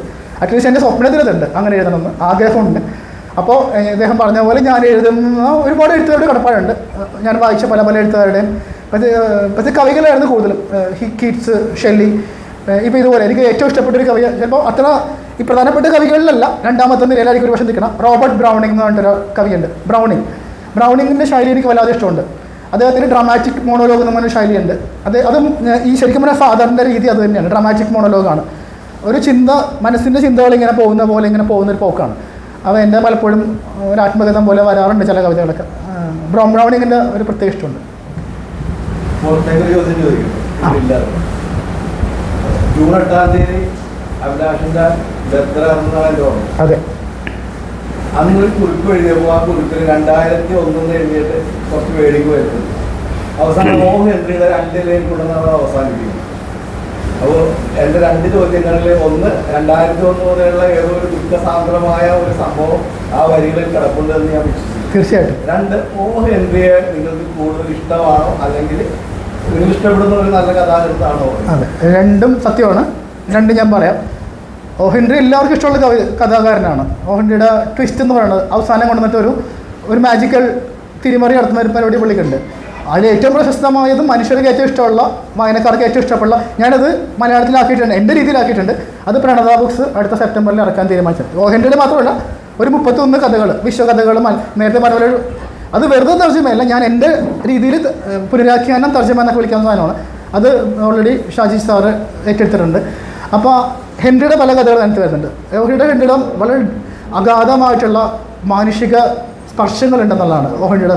വളരെ ലോലമായിട്ടുള്ള ചില തലോടുകളുണ്ട് മനുഷ്യരെന്ന ഉള്ളിൽ തൊടുന്നുണ്ട്. ഇപ്പോൾ പല കവിതകളും നമുക്കറിയാം. ഇപ്പോൾ ഇത് തന്നെ നമുക്കറിയാം. അവസാനം പറയുന്നുണ്ട്, ഈ അവസാനത്തെ ഇലയിൽ ഒരു മാസ്റ്റർ പീസ് വരയ്ക്കുന്ന ഒരു ചിത്രകാരൻ്റെ കഥയാണ് പറയുന്നത്. ഈ മരിക്കാൻ കിടക്കുന്ന പെൺകുച്ചിനെ ജീവിതത്തിലേക്ക് കൊണ്ടുവരുന്ന ഈ ഒരു മനുഷ്യൻ ശീതകാലത്ത് കൊടുന്തണുപ്പിൽ വരച്ചു വെക്കുന്ന ഒരു അവസാനത്തെ ഇലയാണ് ഈ സ്ത്രീ, ഈ പെൺകുട്ടിയെ ജീവിതത്തിലേക്ക് കൊണ്ടുവരുന്നത്. പക്ഷേ ആ തണുപ്പിൽ ന്യൂമോണിയ പിടിച്ച് ഈ മനുഷ്യൻ മരിക്കുന്നുണ്ട്. പക്ഷെ അപ്പോൾ നമ്മളത് വായിക്കുമ്പോൾ ഒരു വലിയൊരു മാനുഷിക അനുഭൂതിയാണ് നമ്മുടെ മനസ്സിൽ വന്ന് അറിയുന്നത്. ഒരു കാരുണ്യം അല്ലെങ്കിൽ ഒരു വേറൊരു അനുഭൂതിയാണ്. അപ്പോൾ ക്ലാസിക്കുകളുള്ള അനുഭവം. അപ്പോൾ തീർച്ചയായിട്ടും എനിക്ക് ഒ ഹെൻറിയുടെ കഥകൾ ഇഷ്ടമാണ് ആ രീതിയിൽ. രണ്ടാമത്തൊരു കാര്യം, 2021 ചിലർക്കെങ്കിലും അറിയാമായിരിക്കും അല്ലേ, ഞാൻ വളരെ കടുത്ത ഒരു ഓൾമോസ്റ്റ് മരണകരമായിട്ടുള്ളൊരു രോഗത്തിലൂടെ കടന്നു പോയിട്ടുണ്ട്. 3 വർഷം ഞാൻ കടന്നു പോയിട്ടുണ്ട്.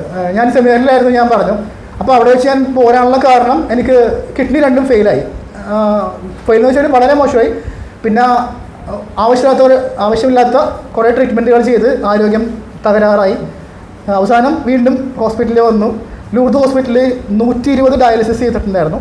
ഏതായാലും 1 വർഷം അതുപോലെ കിടന്നിട്ടുണ്ട് കുറേ കാലം. അപ്പോൾ ഞാൻ പലപ്പോഴും മരണത്തെ ഇങ്ങനെ കണ്ടിട്ടുണ്ട്. മരണത്തെ കാണുക മാത്രമല്ല, മരണവും ഞാനും തമ്മിലുള്ള ചിന്തകളിലോട്ട്, ജീവിതം എന്ന് പറഞ്ഞാൽ എന്താണെന്നുള്ള ചിന്തകളിൽ കുറേ കാലം കിടന്നിട്ടുണ്ട്. ലൈഫ് എന്താണ് നമ്മൾ നേടുന്ന നേട്ടങ്ങൾ, നമ്മളൊക്കെ നേടി അതുപോലെ നേടുന്ന വ്യർത്ഥമായി പോകുന്നുള്ള ചിന്തകൾ, പിന്നെ എന്താണ് മീനിങ്, നമ്മുടെ ജീവിതത്തിൻ്റെ അർത്ഥം, അങ്ങനെയുള്ള അവസാനം എൻ്റെ ഡാഡിയുടെ കിഡ്നി എടുത്ത് എനിക്ക് ട്രാൻസ്പ്ലാന്റ് ചെയ്തു. 2003 ട്രാൻസ്പ്ലാന്റ് ചെയ്തത്. ഇപ്പോൾ ഞാൻ 21 വർഷമായിട്ട് അതും ആ കിഡ്നി കൊണ്ടും പിന്നെ അത്യാവശ്യം മരുന്നൊക്കെ ആയിട്ടാണ് ജീവിച്ചു പോകുന്നത്. അപ്പോൾ അതാണ് എൻ്റെ ലൈഫ്. അതുകൊണ്ടാണ് ഞാനത് പറഞ്ഞത്. ഞാൻ ഒരിക്കലും ഇങ്ങനെ ഒരു ക്രിസ്മസ് കാലത്ത് പോയി നിന്നിട്ടുണ്ട്. അതാണ് അതിൻ്റെ ഒരു സന്ദർഭം. ഒരു ബർത്ത്ഡേ ആണ്. 2021 ഇനി അടുത്ത വർഷം ഞാൻ ഉണ്ടാവുക എന്നുള്ള കാര്യമായിട്ട് സംസാരിച്ചിട്ടുണ്ട്. കാരണം നമുക്ക് ഉറപ്പില്ല. ആ അവസ്ഥയാണ് എൻ്റെ ആരോഗ്യം. പക്ഷേ 21 വർഷമായിട്ട് ഞാൻ ജീവിക്കുന്നുള്ളതാണ്. അത് ദൈവത്തിൻ്റെ ഒരു കാരുണ്യമാണ്. അതുകൊണ്ട് ദൈവത്തിൻ്റെ കാരുണ്യത്തെപ്പറ്റി വളരെ കാര്യമായിട്ട് ഞാൻ ചിന്തിക്കുന്നുണ്ട്. ഞാൻ എഴുതുമ്പോൾ അതിനെപ്പറ്റി എഴുതാറുണ്ട്. അടിസ്ഥാനപരമായിട്ടും ആത്യന്തികമായിട്ടും കാരുണ്യമാണ് ദൈവം എന്ന് വിശ്വസിക്കുന്ന ഒരാളാണ് ഞാൻ. മനുഷ്യരോടും കരുണ കാണിക്കണമെന്നും കരുണയുടെ അപ്പുറം വേറൊന്നും ഇല്ല, അത് തന്നെയാണ് ദൈവം എന്നുള്ളതാണ്. സ്നേഹം തന്നെ പൂർണ്ണമാവുന്നത് കരുണയിലാണെന്ന് വിശ്വസിക്കുന്നത് എനിക്ക് കരുണ കിട്ടിയതുകൊണ്ടാണ്. അതുകൊണ്ടാണ് ഞാൻ ജീവിക്കുന്നത്. അതുകൊണ്ടാണ് ആ ഒരു ബർത്ത്ഡേ കുറിപ്പിൽ അങ്ങനെ എഴുതി വെച്ച്, ഒരു ഇല പൊഴിയാതെ കാത്ത കാലത്തിന് നന്ദി എന്നും പറഞ്ഞിട്ട് എഴുതിയിട്ടുണ്ട്. കാലത്തിന് നന്ദി, കാലത്തിൻ്റെ ഉടയവന് നന്ദി എന്നുള്ളതാണ്.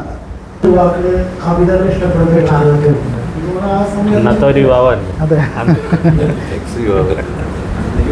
അന്ന് സാറോട് പറയുണ്ടായി ചങ്ങമ്പുഴയുടെ മനസ്സിന് രമണൻ. അതിനുശേഷം നിങ്ങൾ പോരുമ്പോൾ ആധുനിക കവികൾ വരുന്നുണ്ട്. അയ്യപ്പ പണിക്കർ, കാടവട മക്കളെ. പിന്നീട് വരുമ്പോൾ മധുസൂദനായ മാറാണത്തിൽ ഒരു പാടാത്ത ഒരു യുവാവും അന്നില്ല, അത് പാടി നടക്കുന്ന ഒരു കാലം. അപ്പൊ കവിതകൾ ഇഷ്ടപ്പെടുന്ന ഒരു കാലഘട്ടം. പിന്നീട് വരുമ്പോൾ സബലമീ യാത്ര എന്നൊക്കെ വരുന്നത്. ആ സാഹചര്യങ്ങളിലൊക്കെ ഈ മലയാളത്തിന്റെ ഈ കവിതകളെ താങ്കളെ സ്വാധീനിച്ചിട്ടുണ്ടാവുകയാണ്. എൻ്റെ മനസ്സ് അടിസ്ഥാനപരമായിട്ട് ലിറിക്കൽ നമ്മൾ പറയുമല്ലോ, ഭാവഗാനത്തിൻ്റെ ഒരു, ഞാൻ എഴുതുന്ന ഗദ്യമായാലും കവിതയായാലും അത് ലിറിക്കൽ ക്വാളിറ്റിയുള്ളതാണ്. അപ്പോൾ അതുകൊണ്ട് എനിക്ക് എപ്പോഴും എഴുതാനിഷ്ടം ചങ്ങമ്പുഴയുടെ പോലത്തുള്ള മനോഹരമായ താളമുള്ള രസമുള്ള വരികൾ തന്നെയാണ് എനിക്ക് ഇഷ്ടം. പക്ഷേ എൻ്റെ എഴുത്തെല്ലാം അങ്ങനെ ആയിരിക്കുന്നത് അല്ല. ചിലപ്പോൾ രണ്ടും എഴുതുന്നതാണ്, 2 തരത്തിൽ എഴുതും. ചില സമയത്ത് വളരെ രൂക്ഷമായിട്ടുള്ള, അറിയാം, ചിലപ്പോൾ ഭാഷാഭൂഷണിലൊക്കെ വന്ന സാധനങ്ങളുണ്ടായിരുന്നു. ഹെൽമെറ്റ് തലമുറ എന്ന് പറഞ്ഞ സാധനം വന്നതൊക്കെ ശക്തമായിട്ട് പറയുന്ന കവിതകളാണ്. അതിൻ്റെ ഒരു പോയറ്റിക്ക് ഭംഗിയൊന്നും എനിക്കില്ല. നല്ല കൂടം കൊണ്ട് അടിക്കുന്ന പോലത്തെ സാധനങ്ങളാണ് വന്നത്. അതേ സമയത്ത് തന്നെ വളരെ മനോഹരമായിട്ടുള്ള, ഇപ്പോൾ ബേസിലായിട്ട് വായിച്ചിട്ടുണ്ടായിരിക്കുമല്ലേ നമ്മൾ ഇടയ്ക്ക് എഴുതുന്നതൊക്കെ. അപ്പോൾ എനിക്കങ്ങനെ ഇന്ന കവിതകളൊന്നുമില്ല. പക്ഷേ എഴുത്തിനൊരു ശൈലി എന്താണെന്ന് ചോദിച്ചാൽ എനിക്കിഷ്ടം നമുക്ക് ലിറിക്കൽ ശൈലികൾ തന്നെയാണ്. മനസ്സിൻ്റെ ബേസിക്കലി കിടക്കുന്ന ലിറിക്കലാണ്. പക്ഷേ അതേ സമയത്ത് നമ്മുടെ കാലം നമ്മളോട് ആവശ്യപ്പെടുന്നുണ്ട് നമ്മൾ ലിറിക്കൽ കൊണ്ട് എഴുതിയ ചങ്ങമ്പുഴയുടെ രമണൻ എഴുതിയോണ്ടല്ല മാത്രം പോയാൽ പോരാ ഈ കാലഘട്ടത്തിൽ. നമുക്ക് എന്താ പറയുക, കടമ്മനിട്ടയെ പോലെ കുളത്തിയൊക്കെ എഴുതേണ്ട സമയമാണ്. കാരണം കാലഘട്ടം അങ്ങനെയാണ്. അപ്പോൾ കാലഘട്ടം ആവശ്യപ്പെടുമ്പോൾ നമ്മളെപ്പോഴും ഒരു ഭാവഗാനം ഒരു ലളിതഗാനം എഴുതിയിട്ട് മാത്രം കാര്യമില്ല. കാലഘട്ടത്തോട് ശക്തമായിട്ടുള്ള ഭാഷ ഉപയോഗിക്കണം. അപ്പോൾ നമ്മൾ തീം എടുക്കുന്നത്, ഇപ്പം നമ്മുടെ തീം അനുസരിച്ചാണ് നമ്മൾ ഭാഷ എടുക്കുന്നത്. ഇപ്പോൾ എനിക്ക് രാത്രിയെ പറ്റിയും പ്രണയത്തെ പറ്റിയൊക്കെ എഴുതുമ്പോൾ ഞാൻ വളരെ ലോലമായിട്ടുള്ള ഭാഷ ഉപയോഗിക്കും. പക്ഷേ അതേ സമയത്ത് ചില സമയത്ത് നമ്മുടെ വേറെ എന്തെങ്കിലും കാര്യം വരുമ്പോൾ നമ്മൾ രൂക്ഷമായിട്ടുള്ള ഭാഷ ഉപയോഗിക്കുകയും ചെയ്യും. ഒരുപാട് കവികളെ ഇഷ്ടമാണ്. ഇപ്പോൾ നേരത്തെ പറഞ്ഞ പോലെ ചങ്ങമ്പുഴയോടുള്ള ഭാഷയുടെ ഭംഗി കൊണ്ട് ഇഷ്ടമാണ്. പക്ഷേ ചിന്തകളിൽ എല്ലാ കാര്യങ്ങളും യോജിക്കാൻ പറ്റില്ല. ONV കുറുപ്പിന് വലിയ ഇഷ്ടമാണ്. അയ്യപ്പ മണിക്കരുടെ സന്ധ്യ എന്നുള്ള അങ്ങനെ ഒരുപാട്, പിന്നെ സുഗതകുമാരുടെ കവിതകൾ ഇഷ്ടമാണ്. പിന്നെ പുതിയ ആണെങ്കിലും ചുള്ളിക്കാടിൻ്റെ കവിതകൾ, അങ്ങനെ ഇപ്പം നല്ല കവികളുണ്ട്. പക്ഷേ ഇപ്പോൾ ശൈലികൾ മാറിക്കൊണ്ടിരിക്കും. ഉത്തരാധുനികത അങ്ങനെയൊക്കെ മാറി വന്നിങ്ങനെ വരുന്നുണ്ട്. എന്തായാലും കവിതകൾ വായിക്കുന്നുണ്ട്, സന്തോഷം. സാറിന് ഇതൊരു പുസ്തകം എനിക്ക് തന്നിട്ടുണ്ട്.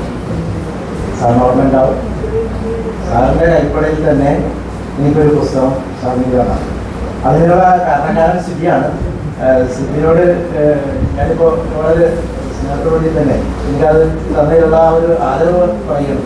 കാരണം ആ പുസ്തകം സജലം എന്നുള്ള പുസ്തകം, ശിലയെ സ്നേഹിച്ച ആ ഒരു പറഞ്ഞുകൊണ്ടുള്ള ആ ഒരു പുസ്തകത്തെ കിട്ടിയപ്പോൾ ഞാനത് മുഴുവനും വായിച്ചു. ആ വായിച്ചത് ആദ്യം തൊട്ടാണ് അത് തുടങ്ങുന്നത്. ഇതിലിപ്പോൾ സാറിന്റെ പുസ്തകത്തെ പറ്റി പറയാം, സജലത്തെ പറ്റി പറയുമ്പോൾ എനിക്ക് അതിനകത്ത് വളരെയധികം വികാരമുണ്ട്. കാരണം അവസാനം അതിലൊരു ഞാൻ വായിച്ചപ്പോൾ ഇതിനകത്ത് എന്താ വിശുദ്ധന്മാരെ റോട്ടിൽ നിന്ന് ഇറക്കി വിടും അല്ലേ, രൂപകൂടിനും താഴെ ഇറക്കുക. താഴെ ഇറക്കുക. പക്ഷെ അപ്പൊ ഞാനത് എടുത്ത് വായിച്ചപ്പോൾ എനിക്ക് തോന്നിയൊരു വികാരം എന്താണെന്ന് വെച്ചാല്, അത് സാഹിത്യം കാര്യങ്ങളൊക്കെ എഴുതിയതിനകത്ത് മുഴുവനും ഈ ഭക്തി സാധനമായിട്ട് എഴുതിയിട്ട് പെട്ടെന്നൊരു സമയത്ത് എന്തുകൊണ്ടാണ് ഈ ഒരു നിരീക്ഷണത്തിലേക്ക് പോയതെന്ന് എനിക്ക് തോന്നിപ്പോയി പെട്ടെന്ന്. പക്ഷെ ഞാനത് വായിച്ച അവസാനം അതൊരിക്കലും ഒരു നിരീക്ഷണത്തിലല്ലായിരുന്നു. നമ്മളുടെ ഹൃദയത്തിലേക്ക് ആ പുണ്യങ്ങളെ കൊണ്ടുവരിക എന്നുള്ള ആശയമായിരുന്നു അവസാനം വന്നത്. ഇല്ല സാർ, എൻ്റെ ചെറിയ വായന ദിനത്തിൻ്റെ മകനെ സേക്ക് 450 പേജുള്ള പുസ്തകം വായിച്ചതിനെ കുറിച്ച് വിജയിച്ചിരുന്നു. അപ്പോൾ ആ വരികൾ കുടിക്കുമ്പോൾ സാറിൻ്റെ മനസ്സ് സന്തോഷത്തെ വല്ലാണ്ട് മിടിച്ചിരുന്നു എന്ന് എനിക്ക് തോന്നിയത്. എത്രത്തോളം അതിൻ്റെ ഒരു ആഴം എന്ന് പറഞ്ഞത് നന്നാക്കി തോന്നി. മറ്റൊരു കാര്യം എനിക്ക് ചോദിക്കാനുള്ളത്, പൊതുവെ എഴുത്തുകാരൻ ഇനിയുള്ള എഴുത്തുകാർ വരാൻ പോകുന്ന എഴുത്തുകാർക്കൊക്കെ ഒരു സന്ദേശം, അതായത് പാതി വഴിയിൽ എഴുത്ത് നഷ്ടപ്പെട്ടവർക്ക് ഒരു എന്തെങ്കിലും സാധനം പറയാൻ സാധിക്കും, അവരെ പിന്നീട് എഴുത്തിലേക്ക് തിരിച്ചുകൊണ്ടുവരാൻ വേണ്ടി എന്തെങ്കിലും സന്ദേശം കഴിയും. സന്തോഷമുണ്ട് പറയാനായിട്ട്. കാരണം എനിക്ക് തോന്നുന്നത് മനുഷ്യന് പെരുന്തച്ഛനാവാനാവില്ലെന്നാണ് എൻ്റെ വിശ്വാസം. ഒരു പിതാവിനും പെരുന്തച്ഛനാവാൻ പറ്റില്ല. കാരണം മക്കൾ നമ്മളെക്കാളും മുകളിൽ പോകണമെന്നാണ് എല്ലാ പിതാക്കന്മാരും ആഗ്രഹിക്കുന്നത്. നമ്മളുടെ വഴികളിലൂടെ വരുമ്പോൾ സന്തോഷമുണ്ട്. എൻ്റെ മൂത്ത മോനിഷ്ടം സയൻസാണ്, പക്ഷെ അവൻ നന്നായിട്ട് വായിക്കുന്നുണ്ടെന്നുള്ളതാണ്. അപ്പോൾ അവൻ ഈ വെക്കേഷന് ഞാൻ വാങ്ങിച്ചു കൊടുത്ത്, അവൻ 8ാം ക്ലാസ്സിൽ പഠിക്കുവാണ്. ഖാലിദ് ഹുസൈനിയുടെ mountains and the mountains echoed എന്ന് പറഞ്ഞിട്ടൊരു 450 പേജുള്ള ബുക്കാണ്. അത് കുട്ടികളുടെ പുസ്തകമല്ല, അത് മുതിർന്നവരും ക്ലാസിക്കാണ്, വലിയ ആളുകൾ വായിക്കുന്ന ഗൗരവമുള്ള ബുക്കാണ്. പക്ഷെ അവനത് വളരെ ആഗ്രഹത്തോടുകൂടി വളരെ അത്യാവശ്യം നല്ല സ്പീഡിൽ തന്നെ വായിച്ചു എന്നുള്ളതാണ്. അവന് ഇഷ്ടപ്പെട്ടതിനോട് പറഞ്ഞു, ഖാലിദ് ഹുസൈനിയുടെ അടുത്ത ബുക്ക് കൂടി അതിനെ വായിക്കാൻ വേണമെന്ന് പറഞ്ഞിട്ട് ഞാൻ വീണ്ടും വാങ്ങിച്ചു കൊടുത്തിട്ടുണ്ട്. അതും 450-500 പേജുള്ള പുസ്തകമാണ്. അപ്പോൾ ഒരു സാധാരണ ഒരു പിതാവ് എന്ന നിലയിൽ ഞാൻ എങ്ങനെയാണ് ആർത്തിയോടെ വായിച്ചിരുന്നത് അവൻ്റെ പ്രായത്തിൽ, അതുപോലെ അവനും വായിക്കുമ്പോൾ ഉള്ള സന്തോഷമാണ് ഞാൻ എഴുതിയത്. അപ്പോൾ അദ്ദേഹം പറഞ്ഞ പോലെ എൻ്റെ ഒരു വ്യക്തിപരമായ ഒരു സന്തോഷം, അഭിമാനം തന്നെയാണ് ഉണ്ടായിരുന്നത്. രണ്ടാമത്തെ ഒരു കാര്യം, എഴുത്ത് മുടങ്ങി പോയവർ, ഇപ്പം എനിക്കറിയില്ല ഈ കൂട്ടത്തിൽ ആരെങ്കിലും ഉണ്ടെങ്കിൽ, എഴുതുന്നവരുണ്ടെങ്കിൽ ഒന്ന് കൈവെക്കാമോ? വാട്സാപ്പിൽ എനിക്കറിയാം. അപ്പോൾ എനിക്ക് അപ്പോൾ എനിക്ക് തോന്നുന്നത് എഴുത്ത് മുടങ്ങിയവരുണ്ടെങ്കിൽ, കാരണം നമുക്കൊരു എഴുത്തെന്ന് വെച്ചാൽ ഒരു വലിയ വരമാണ്. എൻ്റെ അനുഭവത്തിലേക്ക് അത് വരമാണ്. നമുക്ക് ബോബേശൻ ബോബേശൻ്റെ ആദ്യകാലത്ത് സഞ്ചാരിയുടെ ദൈവത്തിൽ പുള്ളി പറയുന്നുണ്ട്, കിളികൾ എന്തുകൊണ്ട് ചിലക്കുന്നുണ്ട്. ചിലപ്പോൾ അദ്ദേഹത്തെ കളിയാക്കിയായിരുന്നു, ഇങ്ങനെയൊന്നും ചിലച്ചിട്ട് എന്തിനും കാര്യമുള്ളത്. ചെന്നിട്ട് ചിലക്ക് ആദ്യത്തെ സഞ്ചാരിയുടെ ദൈവം ആദ്യത്തെ പുസ്തകത്തിലാണ്, അപ്പോൾ ആദ്യം ഇറങ്ങിയ ഒരു ലേഖനമാണ്. എന്തിനാണ് നിങ്ങൾ ചിലക്കണേ എന്നുള്ളതാണ്. അപ്പോൾ ചിലക്കെന്ന് പറയുന്നത് മീനിങ്ലെസ് ആയിട്ടുള്ള ചിലക്കലുകളാണെന്നാണ് അർത്ഥം. പക്ഷെ അദ്ദേഹം പറഞ്ഞു, ചില കിളികളെങ്കിലും ഇല്ലെങ്കിൽ എന്തൊരു മൗനമായി പോയി ലോകം എന്ന് പറയണം. അപ്പോൾ അതുപോലെ എഴുത്തുന്ന ചിലക്കല് പോലെയാണ്. നമ്മൾ ശബ്ദം ഉയർത്താം, നമ്മളെങ്ങനെ സ്വീകരിക്കപ്പെടുമെന്ന് നമുക്കറിയില്ല. പക്ഷേ നമ്മളുടെ ശബ്ദം ഉയരേണ്ടതാണ്. അത് നമ്മുടെ സംസാരത്തിലായാലും എഴുത്തിലായാലും നമ്മൾ ഒതുക്കി വെക്കാനുള്ളതല്ല, നമ്മൾ കാലത്തോട് പ്രതികരിക്കാനുള്ളതാണ്, നമ്മുടെ കാലഘട്ടത്തോട് പ്രതികരിക്കാനുള്ളതാണ്. അത് അത്യാവശ്യമാണ്. ഇപ്പോൾ സോഷ്യൽ മീഡിയ വഴിയായാലും നമ്മുടെ ഇടങ്ങളിലായാലും നമ്മുടെ സമുദായത്തിന് വേണ്ടി നമ്മൾ ശക്തമായിട്ടുള്ള തൂലിക ചലിപ്പിക്കുക തന്നെ വേണം. അതാണ് എനിക്കിപ്പോൾ എഴുതാൻ മുടങ്ങിപ്പോയവരോട് പറയാനുള്ളത്. അത് തന്നെയാണ്. വേറൊരു കാര്യം അവസാനിപ്പിക്കുന്നതിന് മുമ്പ് ഒരു കാര്യമുണ്ട്. ഞാനിപ്പോൾ ഒരു മാസ്റ്റിക്കഡോറസ് എന്ന് പറഞ്ഞിട്ടൊരു ആഗോള സാഹിത്യ ജേണലിൻ്റെ എഡിറ്ററും കൂടിയാണ്. അത് സ്പെയിൻ ആസ്ഥാനമാക്കിയുള്ളൊരു മാഗസിനാണ്. അതിൽ ആഗോള തലത്തിലൊരു 12 രാജ്യങ്ങളിലുണ്ട്, 15 എഡിറ്റേഴ്സ് ഉണ്ട്. അപ്പോൾ അതിൽ ഇന്ത്യയുടെയും കാനഡയുടെയും എഡിറ്ററും കൂടി ഞാനാണ്. അപ്പോൾ ഇംഗ്ലീഷായിട്ടുള്ള കവിതകൾ മാത്രമല്ല, ഇംഗ്ലീഷിൽ എഴുതുന്ന സാധനങ്ങൾ എനിക്ക് പബ്ലിഷ് ചെയ്യാൻ പറ്റും. അപ്പോൾ നല്ല ക്വാളിറ്റിയുള്ള എഴുത്തുകൾ ആരെങ്കിലും കൈവശമുണ്ടെങ്കിൽ തരികയാണെങ്കിൽ ഞാൻ പബ്ലിഷ് ചെയ്യാം, സന്തോഷമുള്ളൂ. കാരണം എനിക്ക് കിട്ടിയേക്കുന്ന ഒരു അവസരമാണ്. അത് വായിക്കുന്നവർ ഇന്ത്യക്കാരല്ല, വായിക്കുന്നവർ ആഗോള തലത്തിൽ വായിക്കപ്പെടുന്നുള്ളതാണ്. അപ്പോൾ എനിക്കൊരു അവരെ അടിച്ചോറിയ ബോർഡിൽ അംഗമാക്കിയതുകൊണ്ട് നല്ല നിലവാരമുള്ള അവരുദ്ദേശിക്കുന്ന നിലവാരത്തിലുള്ള എഴുത്തുകാരുണ്ടെങ്കിൽ എനിക്ക് അയക്കുവാണെങ്കിൽ ഞാനത് തീർച്ചയായിട്ടും പബ്ലിഷ് ചെയ്യുന്നതായിരിക്കും സന്തോഷമുള്ളത്. Thank you. ഇതിൻ്റെ ഈ ഫ്രാൻസിസ് അസീസി പിതാവിനോട് പറയണേ എന്നെ വീണ്ടും ജനിപ്പിക്കണമെന്ന് പറയുന്ന ഒരു സംഭവമുണ്ട്. അപ്പോൾ അതിൽ ഞാൻ എഴുതിയേക്കുന്ന രീതിയിലാണ്, I shelter me my father, O father clad me with your sky. ആകാശം കൊണ്ട് നീ എന്നെ ഉടുപ്പിക്കണമെന്നാണ് പറയണം. Drape me with your love, നിന്റെ സ്നേഹം കൊണ്ട് ഉടുപ്പിക്കണമേ. I am a baby. അപ്പോൾ ശരിക്കും പറഞ്ഞാൽ ഒരു മനുഷ്യൻ ഒരു കുഞ്ഞായിട്ട് വീണ്ടും ഫ്രാൻസിസ് ജനിക്കുന്ന ഒരു രീതിയിലാണ് ഞാൻ അവതരിപ്പിച്ചേക്കണം. Out of this abandonment, this rejection and orphanhood, I curl back into the womb of my mother the earth. ഭൂമിയുടെ ഉദരത്തിലേക്ക് വീണ്ടും ചുരുണ്ടുകൂടുന്ന ഒരു കുഞ്ഞായിട്ട് തിരിച്ചു പോകുന്ന പോലെയാണ്. Recoil to form an offspring again, beget me my father once again to take a new life. Let your greenest daughter the earth hide me in her womb, nurture me with her juices. അപ്പോൾ എന്ന് വെച്ചാൽ അതിൻ്റെ പ്രത്യേകിച്ച് nurture me with your juices എന്ന് പറയുമ്പോൾ പ്രകൃതിയിൽ ഒരു ചെടി വളരുന്നത് പോലെയാണ് വളരുന്നത്, മനുഷ്യൻ വളരുന്നത് പോലെയല്ല. പ്രകൃതിയുടെ ജ്യൂസ് എന്ന് പറയുമ്പോൾ ഭൂമിയിൽ നിന്ന് വലിച്ചെടുക്കുന്ന വളം, ആ രീതിയിലാണ് അതിനെ കണ്ടേക്കണം. പ്രകൃതിയായിട്ടുള്ള അത്ര ഡീപ്പായിട്ടാണ് അസീസിയുടെ പുനർജനി. Make me one of your offsprings, ഭൂമിയുടെ ഒരു മകനാക്കണം. My siblings, so that I may emerge once again your child, the brother of all your creation. All man എന്നല്ല പറയണം, ഓൾ യുവർ ക്രിയേഷൻ എന്നാണ്. പിന്നെ വേറെന്ന് പറയുന്നത്, ya father I am sailing back to my roots, to the garden of Eden, luxuriant with divine greeneries, I recoil into the coil, melt into the mud and breathe out my spirit. I can feel your nostril, my father. അപ്പോൾ ശരിക്കും ആദ്യ മനുഷ്യൻ്റെ ജനനം പോലെയാണ്. ദൈവം ഇങ്ങനെ മൂക്കിലേക്ക് ഊതുന്ന ആ ഫീലിങ്ങിലേക്കൊക്കെ അങ്ങനെയാണ് അതിൻ്റെ ഒരു പോക്ക് പോകുന്നത്.